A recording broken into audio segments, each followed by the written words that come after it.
Hello everyone, and a very warm welcome to my weekly update. It almost be forgiven for thinking that spring is here, but it looks like next week it's going to be a reality check again with cold and potentially wet weather and snow forecast I see down here as well.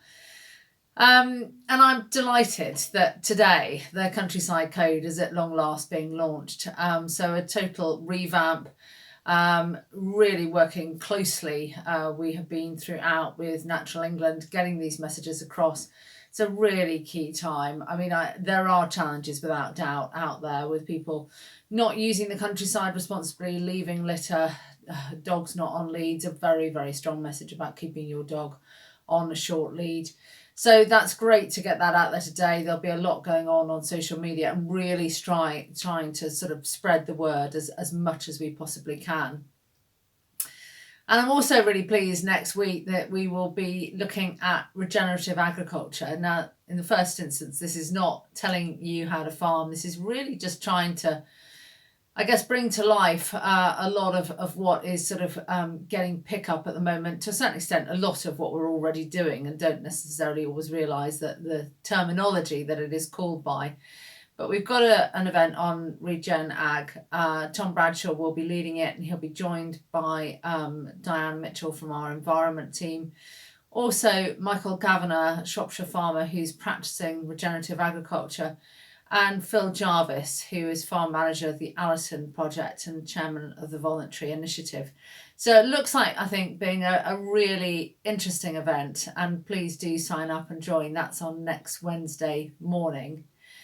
And a bit of an update on COVID and lateral flow testing. If you are employing over 10 people, you can now get free access to lateral testing kits, and please register by the 12th of April. Again, all the information is on the NFU app or on NFU online. You need to register before the 12th of April.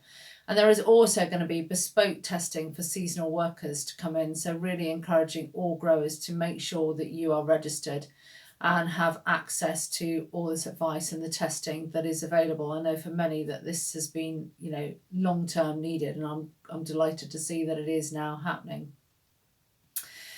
It's interesting to look at the Pharma Confidence survey. Despite things almost sort of feels like we're living in a bit of a hybrid bubble at the moment, with everybody buying everything out of retail. Certainly beef prices, really, really strong at the moment. Dare I say it, that's always the kiss of death. And lamb prices too. And on the whole, not too much friction, but we are picking up quite a lot of friction on exports into the EU. There are big challenges to overcome there. And of course, 21st of April is when the ruling changes again. So we're really keeping a very close eye on that and feeding everything in on behalf of you, our members, to DEFRA and government as a whole.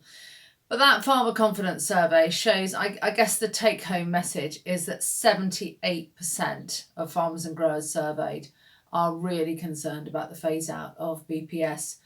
And we continue to press DEFRA for more detail. I mean, I think this is what everybody wants to know. They get the ambition that government is wanting to phase out direct support, but what replaces it? And I think it's telling that confidence survey shows 78% of people really worried about this. As I keep saying, we will get the detail out as and when we can. I'm hoping that the outline of lump sum and what it's going to look like, delinking in general, will be out certainly this month, is what we're being told at the moment. So it really just remains for me to wish you all an incredibly happy Easter. I know there's the opportunity now for us to start to meet up. The rule of 6, of course, in place, but it does feel like we are on the road out of this. And of course, vaccines continuing to be rolled out at pace, which is just brilliant to see. So please stay safe. Have a great holiday time. I know for many of you, me included, it doesn't stop. In fact, I'll probably be busier outside, but at least I'll be outside and not on this screen, which is where I seem to live my life at the moment. So I look forward to speaking to you again next week. Thanks ever so much.